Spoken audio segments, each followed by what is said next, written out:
Welcome to the Cup of Linux Lounge, Episode 3, Net Neutrality, the principle that Internet service providers should be able to access all content and applications regardless of the source without favoring or blocking particular products or websites. Internet service providers such as Comcast, Verizon, Time Warner, and others want to change this. They want to decide which services can deliver your content at the highest speed. New rules by the Fcc already allow them to do this. Our focus today is keeping the internet free and open.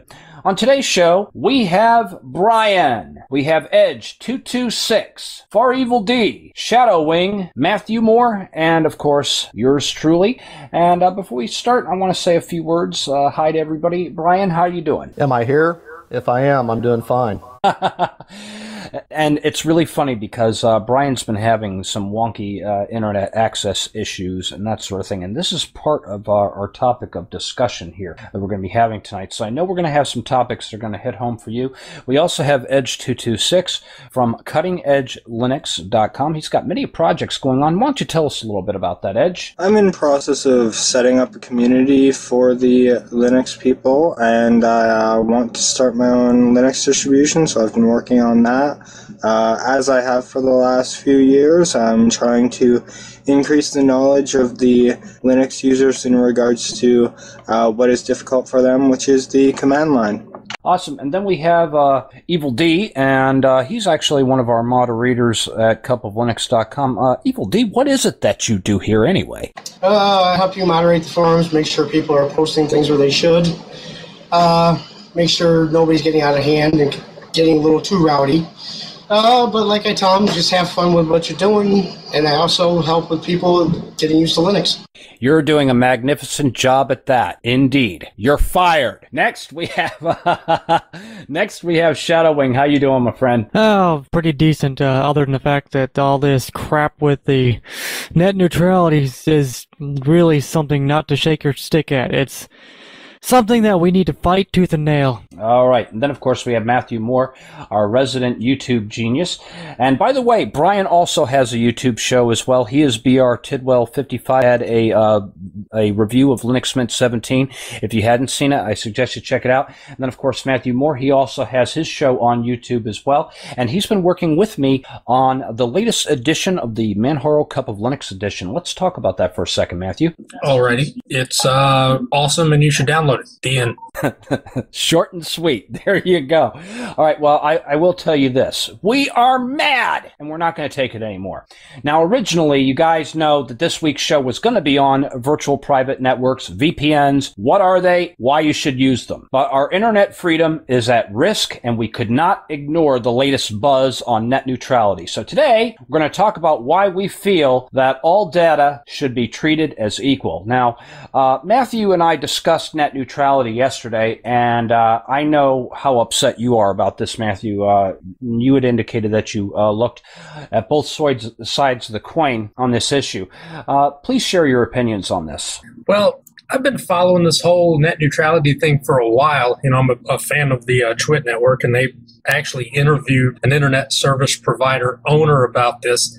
So there's a lot of different perspectives that I agree with a little bit on both sides, but basically, to simplify it, what they said was that the rules that they want to introduce now will offer this fast lane service where they would get companies like Netflix to provide services more quickly to their customers because they believe that customers want a fixed bill. They don't want to pay extra because they use more bandwidth. They want the same bill every month. And to offset this cost of delivering this bandwidth, they would say, okay, well, customers are paying Netflix, so Netflix can afford to offset that usage. And the way that they described it, it made sense, but there's a side effect to that. The little guy that can't afford to pay for that fast lane, he gets lost in the dust. And that steps on net neutrality. Shadow Wing, what's your impression of what Matthew just told us about? Yeah, well, the way things are going, if they get the control they want, it'll become a single, globally controlled internet service provider. They'll knock it down to a single website where everything is overly priced, but you have no choice but to buy everything from them on that single site. What do you think, D? I would have to agree with both of them on that. It's BS. You know, why should we have to pay more when I already pay $120 for my internet as it is now. I know exactly where you're coming from, D, and we're going to tap on that issue a little bit later. Edge, what's your thought? My thought is that they're trying to leave it very open. Right now, they're attacking companies like Netflix and stuff like that.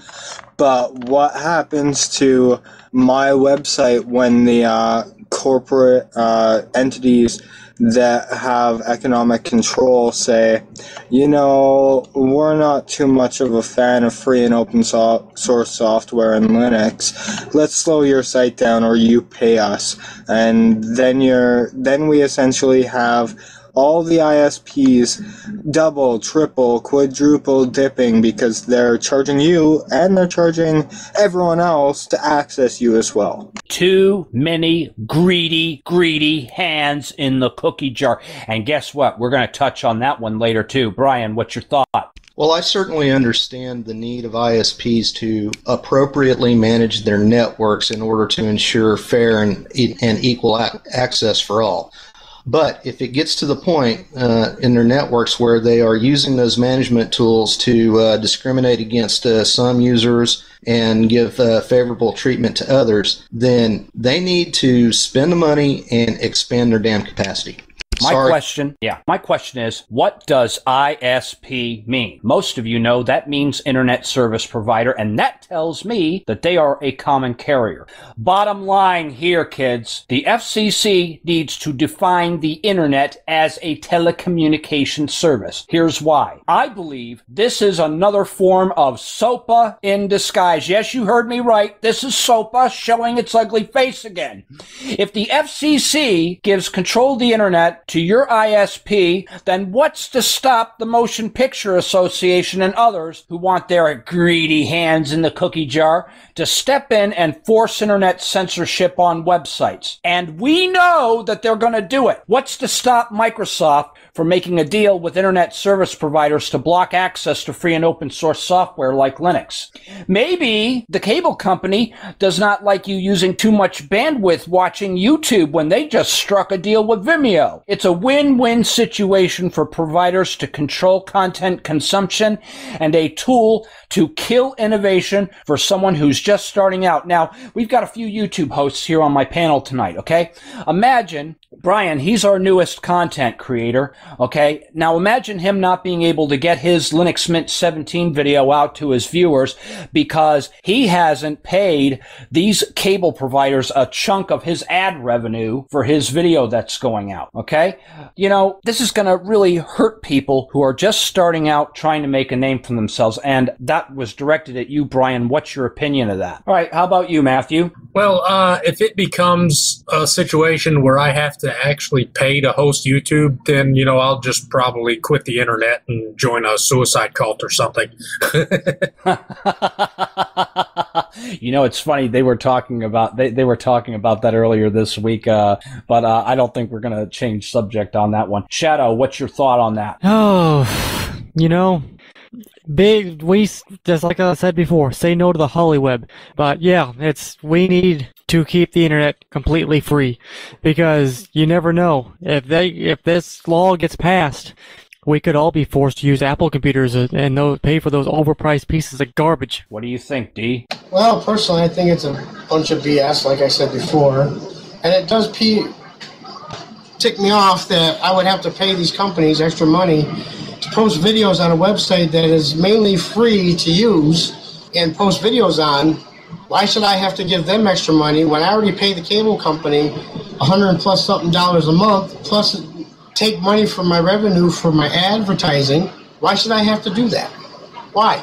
Yeah, why? Exactly. Edge. Well, going into more detail about what Shadow said, it is capable for them to see what operating system you're using. So they could, if they say the TV companies or the internet service providers decided to strike a deal with Microsoft, they could potentially decide to make a fast lane for Microsoft OS, but no other OS. So Apple could go slow, Linux could go slow. They could only attack open source as well. But they could do things like that where even operating system where the companies have the money to pay the fee, but we don't. We could get unfavorable situations happen to us in that regards. And what this all boils down to, everybody, this has just too much potential for abuse. And, this covers a broad scope. So this is a tool to prevent you from consuming content the way you would like. For instance, BitTorrent is a very popular way to share content you create. I know Matthew Moore and myself, we have distros being shared through BitTorrent. Edge may also have his distro being shared through BitTorrent. I'm not sure. I forgot to ask you about that earlier. But not at the moment, no. At the moment. But the thing is, you are working on another distribution right now, and you plan on distributing that through torrent, don't you? Yeah, most likely, because it's hard to get good bandwidth from just one host. We all know how SourceForge is, but you can combine those SourceForge links into a torrent to make it all go faster, and that's a free service that we can all benefit from. Absolutely. And so that means we're all in agreement here that BitTorrent is one of the fastest ways to obtain content.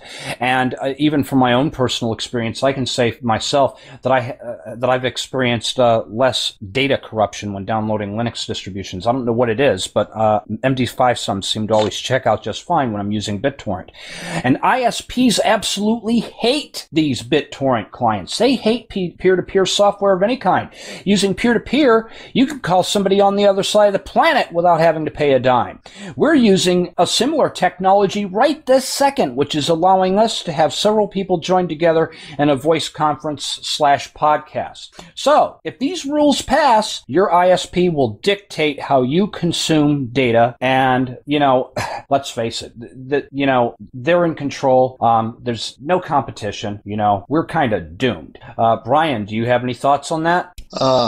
Yeah, it's really interesting that the two biggest ISPs also happen to be the two biggest content providers on cable and over-the-air television. And now they're wanting to merge, and I know that's a whole separate issue, but there's all kinds of badness. When you combine that with this net neutrality thing, it's bad news for the consumers all the way. It's funny you bring that up because that's going to be our next topic, but I'd like to get Edge's impression on this. Honestly, I think it's a really stupid thing for them to try to do. They already have a oligopoly already where they've communicated with each other behind closed doors and said, okay, this is your territory, this is my territory.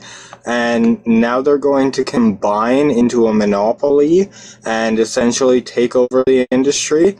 That's really not favorable for any of us. It's only favorable for the corporations, and that's not something that anyone really wants. How about you, D? Well, I have lots of thoughts and processes on that, but it's not suitable for work at the moment.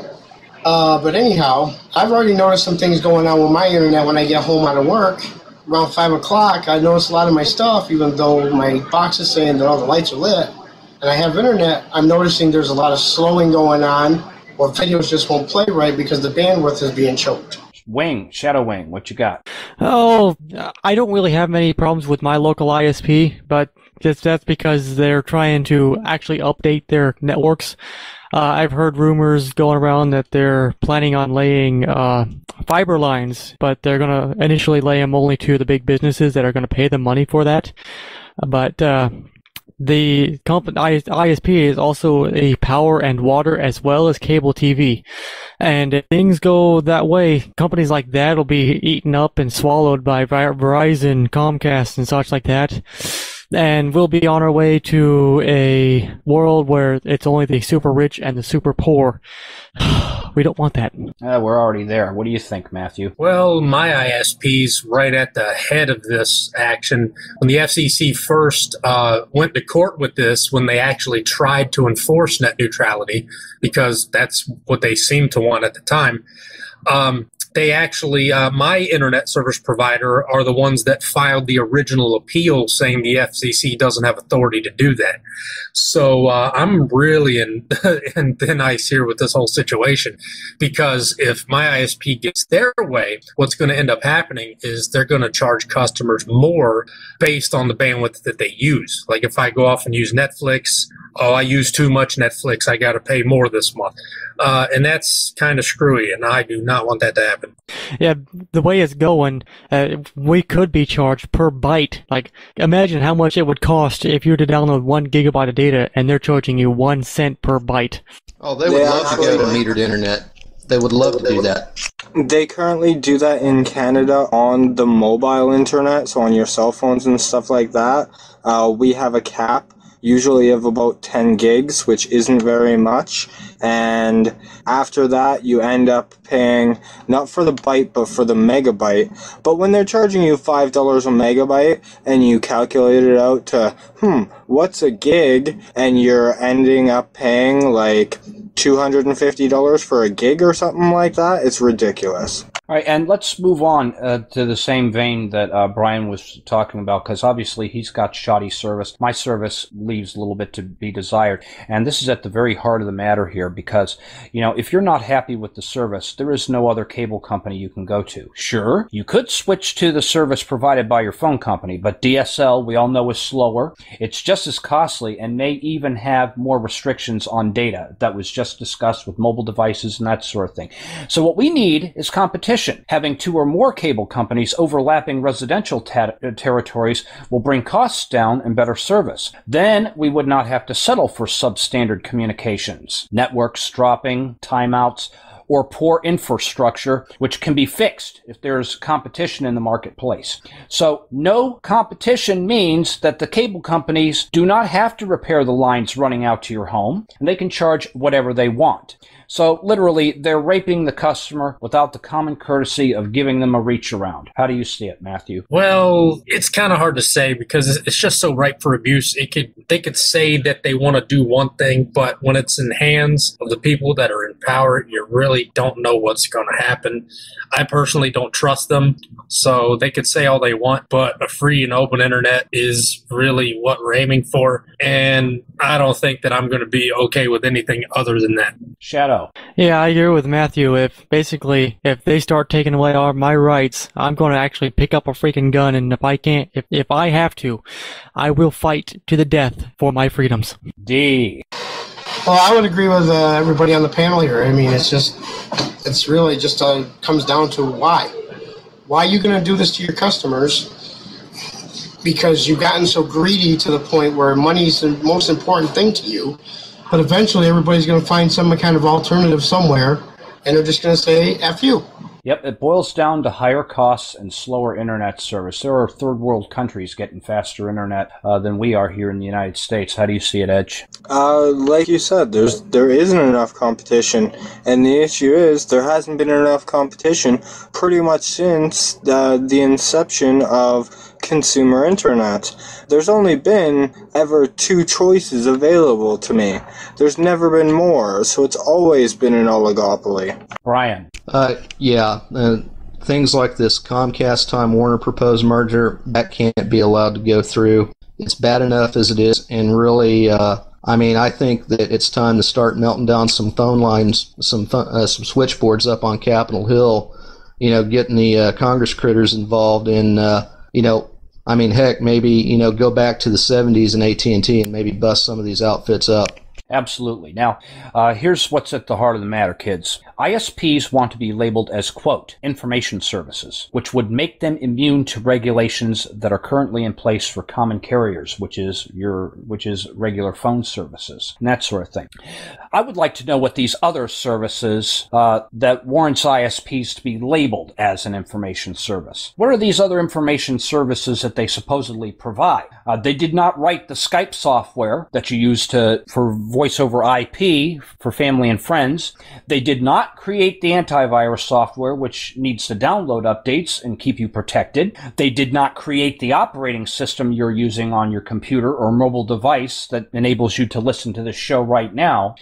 All they are doing is giving you access to other computers connected to a worldwide network. Now, what they do is here, they force you into a bundle, which includes other services you may not want, such as their phone and television.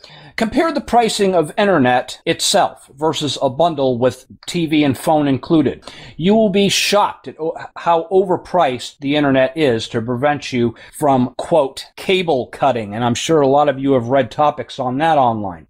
Netflix is competing with your cable company. Your cable company wants you to watch their programming laced with ads, not spend a few bucks a month on commercial-free video services.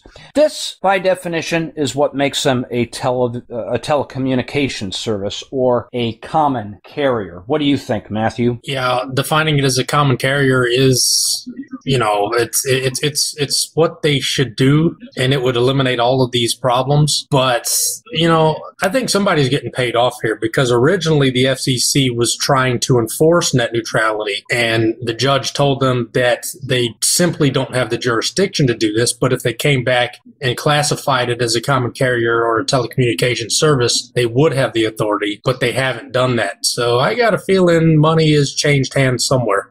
But we get enough people listening to podcasts like this and seeing the educational videos that are already up there on YouTube. Switchboards are going to be lit, and I think we're going to be able to kill this thing. What do you think, Shadow? Yeah, I do agree. The more we call them, the more we annoy the hell out of them. Excuse my language.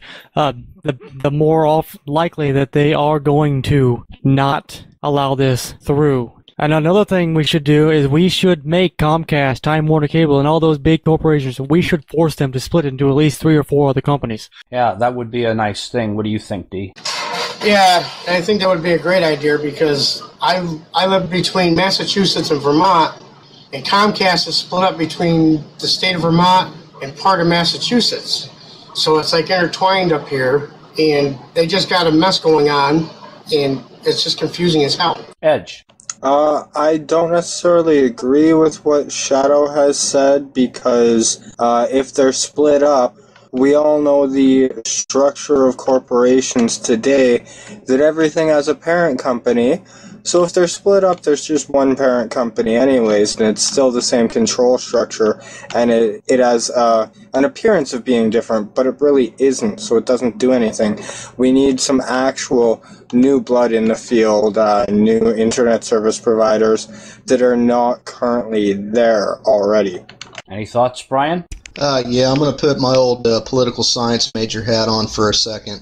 Uh-oh, here it comes, kids. A lot of the problem is you've got this revolving door in Washington, D.C. of lobbyists, Capitol Hill staffers, mid-level appointees in executive departments. And whenever the winds of political change blow, they just change hats. They just go down the street and go to another office when a different political party gets elected. We can see this right now. The current chairman of the FCC is Tom Wheeler. If you look at Tom Wheeler's biography on Wikipedia, you will see that he was president of the telecommunications lobbyist outfit. I smell a rat. I do too, and if it looks like a rat and smells like a rat, it must be a rat. But let's change our focus now to privacy, because originally I wanted to discuss VPNs or virtual private networks on tonight's show. Now, if net neutrality is destroyed and IPs are given full control over how you get information, you can kiss your right to privacy goodbye. Your ISP can prevent you from using VPNs or drastically slow down the speed with which your encrypted data is traveling.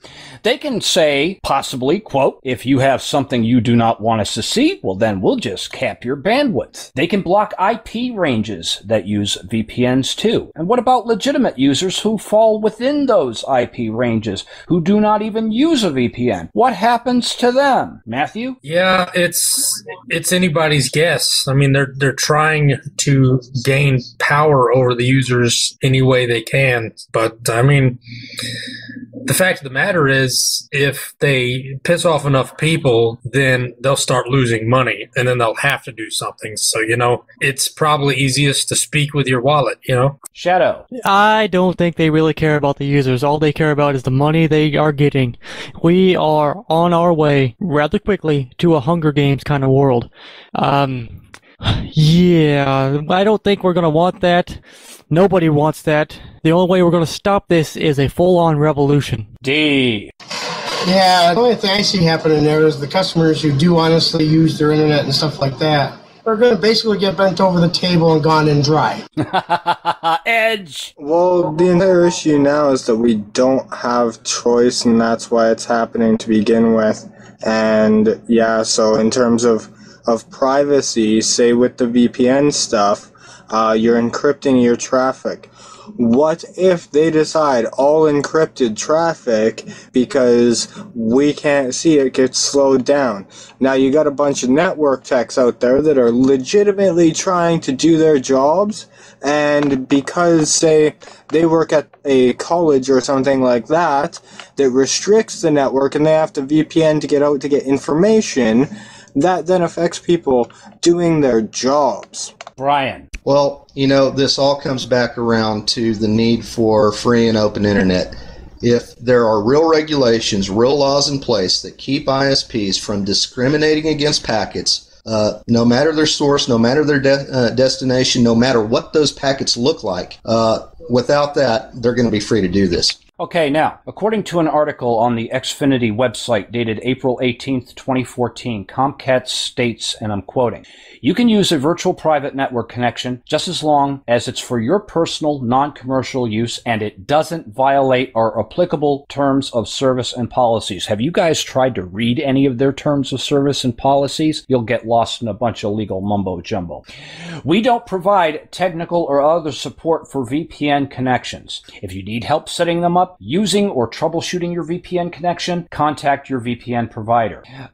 Now here's a snippet from Comcast's forums, and this was an official communique that was dated October 12th, 2013, and the quote here is, "The Comcast at-home product is, and has always been, designed as a residential service and does not allow for the use of commercial applications. A VPN or virtual private network is primarily used to connect internet users to their local area network from an internet access point." Now here's the kicker, kids. High traffic telecommuting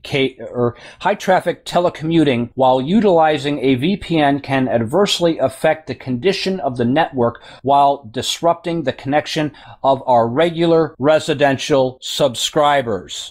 Yes. Bull crap. 500 megabytes per second of approved data arriving into your home is exactly the same as 500 megabits a second of encrypted VPN data traveling along the same line. So how the heck do you expect me to believe that nonsense? You're not hurting anybody by circumventing your mafia tactics to control content consumption, and that's what you're doing by using a VPN. You are circumventing their mafia tactics, these internet Nazis that are trying to cap your bandwidth and everything. We're just using countermeasures to ensure we are getting what we pay for. Shadowwing, I think you got something to say. Oh, this is actually a question pointed towards you, Spatry. If, and this is a big if, the content providers and everything become a single entity and drop the internet down to a single website, how would you respond? Well, my concern is that they're going to be changing their stance on VPNs. So basically what's going to happen is you're going to end up losing your right to be able to use those services. I think encrypted data is going to become a thing of the past, and we're going to end up losing security. I think this is very harmful. Whether it's going to go down to one website, I don't know about that, because this is a worldwide network. Okay, different countries, different computers all over the world. I doubt it's going to go down to really get down to that. But I think there's going to be some level of control at some point. Matthew. Yeah, the lack of encrypted connections. They've been trying to snoop on everything that we do online for the longest time, so that the idea of VPNs and encrypted networking, it probably just annoys the pants off of these ISPs. So I think eventually it might go away. I don't know if it will, but I'm pretty sure they're probably going to try. D, what you got? Yeah, not really much to say on that. It's really pissed me off at the moment. So Edge. Oh, it's a matter of we just can't let this happen because, as you said, they are going to eventually attack VPNs and stuff like that, and that means we have no way to provide encrypted and safe data transfer. I think their main reason for attacking VPNs in terms of bandwidth is because it does increase the bandwidth used to create that encryption layer. But that overhead isn't enough to have them say no and attack VPNs because we know that we have fiber optic cables going around and we're not even using nearly a percentage of the pipe that we have available, and they're going, we're filling it. No, we're not. They're using like one fiber optic cable out of the 100 that they planted to future-proof their infrastructure. There's a lot there. They just don't want to share. Absolutely. And I got to feel sorry for you, Brian, because I see that you just keep dropping in and out, in and out, and in and out. He's got some real bad issues with his internet service provider. But the topic is on security. Do you have any views on this? Well, yeah. I mean, Comcast saying that it uses that much extra bandwidth is a load of hooey. A TCP packet is a TCP packet. A UDP packet is a UDP packet. Doesn't make any difference if they're encrypted or not. Yeah, there is a little bit of extra overhead in establishing that secure VPN tunnel, but it's negligible. It's not negatively impacting their networks. Then when they tell their customers that, they are lying. Yeah, they've got everyone so freaking brainwashed anymore. It's not even funny. Exactly, and that's why I said bull crap to that, because that is, I believe they are lying on this. Now, if they get these measures passed, here's my prediction: that this will be a never-ending cat and mouse chase. End users like you and me will develop ways to circumvent local blackouts imposed by the internet Nazis. Sure, you may get away with VPN, secure shell, or PGP encryption for a short period of time, but your ISP has the resources available to cripple internet security measures you have in place and force you to give up those freedoms that you hold dear. Now, personal privacy and security is a risk, I believe. Freedom of speech is a risk. No commercial enterprise should be allowed to govern your rights. There is too much potential for abuse here. And there are a number of ways that we can contact our elected officials. We can contact the FCC at Fcc.gov/comments. You can put your comments there. You can also contact your elected officials, your congressmen, your senators. We got to light up these switchboards, people, and really let these people know exactly what, this is going to do. We need to tell these people that we want the internet to remain exactly what it is, a common carrier or telecommunication service. So we need to contact those elected officials. We'll start with you, Matthew. Yeah, the more noise you make about it, the more pull that you're probably going to have. I mean, companies are in it to make money, so if we make them think that we won't pay them, maybe they'll listen. But I don't know. There's so many different angles to this. It's not strictly about the fast lane internet. It's not strictly about net neutrality. It's not strictly about seeing what you're doing. There's a lot of things that these ISPs and providers want to accomplish. And speak with your wallet. If they think that they're going to lose money by losing customers, maybe they'll start to listen. Shadowing. Yeah. The more people that drop off the internet and stop using it, the more they'll listen to people. If everybody on the internet right now for Comcast were to completely disconnect from the internet, never use it again, never pay them a dime anymore, they would have to do something. They really would. They would have to either upgrade their stuff, they would have to stop their content filtering, stop their blacklisting, and all that crap, because they're already using DNS services to disallow connections to certain websites.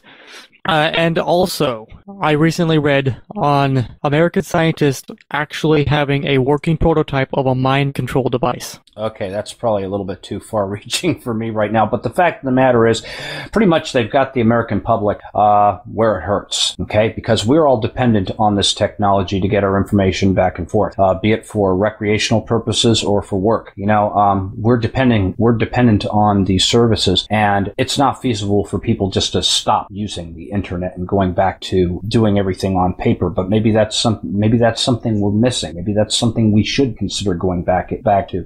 But I'd like to hand the mic over to Edge to get his thoughts on it. Well, it's a matter of the internet, in essence, changes everything because we can communicate. Now they're stripping those communications, and what we see generally in terms of pretty much everything is control, control, control. This is just another semblance of controlling us. And I honestly don't see it stopping until we remove the corporatocracy that is currently in control. In that I think we're going to have more fights in the future, and it's not going to stop until we take a stand outside of the internet. You know, and there are major corporations that are backing this up. You know, Google's on the bandwagon for this one too. And I'd really love to see. You'll remember what they did for SOPA. They put a blackout label on top of the Google sign and that sort of thing. I'd be very interested to see what they decide to do in response to this. But Brian, your turn. You can't just light up the Capitol Hill switchboard. You got to melt it down. And it's pretty soon they'll be dismissing for the summer. They'll be doing their election season thing. Show up at those town halls. Show up at those rallies. Ask those congressmen running for re-election. Ask the guys that are running against them. What's your stand on this? What are you going to do about it? You know what I really think, and I haven't had a chance to really look into this, but you know what I think the American people need to do? I think they need to file class action lawsuits against these internet service provider companies, you know, because we don't have competition in the marketplace, you know? I really think that this could be something that could be a tool to break up these mini monopolies that are going on, because now we already know that Time Warner, you know, and Comcast are about ready to have a merger, and then that'll make them the largest internet access provider that's out there, you know. And I think I really think the American people needs to step up to the plate here and somehow start a fundraiser, something to file a class action lawsuit. I think that's something that would be really helpful. Well, that's all I have on my personal notes. So let's go ahead and pass the microphone over to you, Matthew, and then we'll just go in order here.